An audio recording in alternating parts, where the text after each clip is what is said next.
Hey Jeepin fans, it's Tyler and it's Tuesday. Time for a tech tip. One of the most common questions I get is what gearing should I run, referring to axle gears.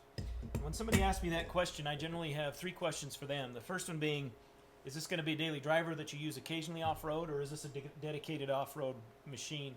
The second question I ask is it a 4-cylinder or a 6? And when I refer to a 6, I'm talking about the old 4-liter. The third thing I ask is what size tire. Now, I have experience with 31s, 33s, and 35s. I've never run a Jeep with 40s. All right, let me give you a little closer view of this chart, and it's divided up by 4-cylinder, daily driven, mostly off-road, and 6-cylinder, daily driven, mostly off-road.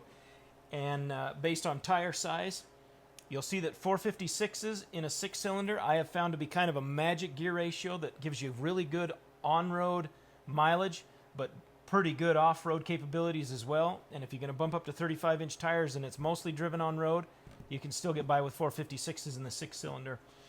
Go ahead and pause the video. You can check out this closer. Disagree with any of this? That's awesome. Put in the comments why, and I'll see you in the next video.